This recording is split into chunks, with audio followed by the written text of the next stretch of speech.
నారా లోకేష్కి సీఎం అభ్యర్థిగా మీరు వెల్లడించినటువంటి పర్సంటేజ్లో ఎక్కువ పర్సంటేజ్ వచ్చింది. ఈ సర్వే వెనుక మీరున్నారా, నారా లోకేష్ ఉన్నారా? అసలు ఈ పారావీల్ అనే కాన్సెప్ట్లోనే దాని నుంచి బయటకు వచ్చేదానికి ఇవన్నీ సార్ ఓవరాల్గా. ఇప్పుడు స్టేట్ వైడ్గా ఇప్పుడు దాకా ఇండియాలోని ఏ సంస్థ కూడా వితౌట్ ఎనీ పార్టీ ఆర్డర్ చేయకపోతే చేయదు. ఓకే, అంతే కదండి.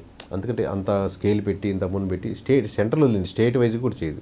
అసలు 170 నియోజకవర్గాలు 50 నియోజకవర్గాలు ఎందుకు చేసుకుని ఏం చేసుకోవాలి అంటే ఆర్డర్ లేకుండా.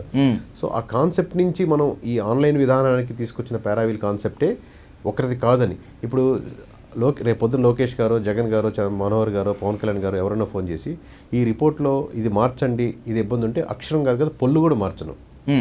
బికాస్ ఈ కాన్సెప్ట్ అలాంటిది. ఓకే, మీరు బుక్ చేసుకోకపోతే ఆ ఓలా క్యాబ్ ఇంకొకరు బుక్ చేసుకుంటారు. క్యాబ్ మీకోసం పెట్టలేదు, అది ఎవరైనా బుక్ చేసుకోవచ్చు, ఎవరైనా కొనుక్కోవచ్చు. సో అది ఉండాలి అంటే ఆ కంపెనీ అదే స్టాండర్డ్లో మెయింటైన్ చేయాలి, అలా ఉండాలి, సర్వీస్ రెడీగా ఉండాలి. మీకు 3 నిమిషాల్లో వస్తుందంటే 3 నిమిషాల్లోనే క్యాబ్ రావాలంటూ మీకు ఏది చూపిస్తే అది రిఫ్లెక్ట్ అవ్వాలి. అందుకే గ్రౌండ్ లెవెల్లో ఇన్సైట్స్ ఎలా ఉంటుందో మీకు చూపిస్తామనే డేటా మాట్లాడుతుంది. ఇట్లాంటివి ఎందుకు వస్తున్నామంటే అక్కడ ఏముందో అక్కడే అదే రిప్రజెంట్ చేయాలి. అంతేగాని మనం సపోజ్ మనం ఒక పర్సన్ మిస్గా అడగచ్చు, ఒక పర్సన్ మిస్గా తప్పు రాసుకోవచ్చు. బట్ రాసుకున్న దాన్ని యాజ్ టీజ్గా మనం ఏం అన్నాం, ఏం చూసామో 99% కరెక్ట్ అనుకుంటాం, కూడా 1% ఇష్యూస్ ఉండొచ్చు. బట్ అది 100% మనం చూసినట్టు చెప్తున్నాం. పప్పు అనేటువంటి ఒక బ్రాండ్ ఇమేజ్ నుంచి తనని తాను షైన్ చేసుకుంటూ, తనని తాను మోల్డ్ చేసుకుంటూ Nara Lokesh proved himself. No doubt about it, I'm accepting on the record.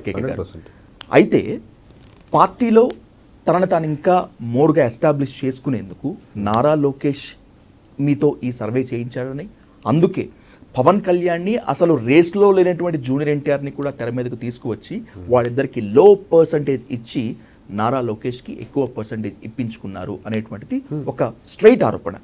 How do you comment on this? ఆరోపణలు నేను ఇప్పుడు కాదు, ఇప్పుడు రిప్లై ఇచ్చింది లేదు. బట్ మీరు మామూలుగా మీరు అనుకున్న నెంబర్ చూసుకుంటే అట్లా ఉంటే Pawan Kalyan is more benefiting కదా. ఇక్కడ అట్లా ఉంటే మీరు ఇచ్చిన దాంట్లో 43% ఈయనకి వచ్చింది, 40% ఈయనకి వచ్చింది అనుకున్నాం. సిబిఎన్ తర్వాత ఎవరు కూటమి లీడ్ చేస్తే బాగుంటుంది అన్న సెక్షన్కి సిబిఎన్ తర్వాత అనగానే ఇమీడియట్గానే ఆ బ్రాకెట్ అంతా లోకేష్కే పడిపోతుంది. ఇప్పుడు 43లో లోకేష్ గారు తక్కువ కదా.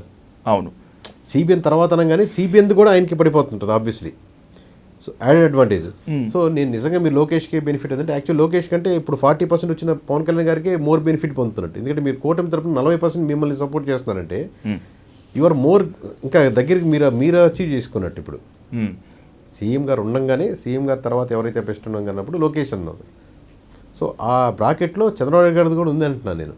ఓకే, లోకేష్ది బెనిఫిట్ కోసం లోకేష్ కోసం ఏదైతే లోకేష్ గారిని 90% చేద్దాం అనుకుంటా ప్రజలు అని అట్లా ఉంటుంది కదా. నిజంగా స్టేట్మెంట్ అలా ఉండదు. అంత యాక్యురేట్గా ఇచ్చేస్తే ఇంకా ఓపెన్గా తెలిసిపోతుంది కదా ఇది స్పాన్సర్డ్ సర్వే. అలా కాకుండా కొంచెం స్టాటిస్టికల్ మెయింటైన్ చేశారు అనుకోవచ్చుగా.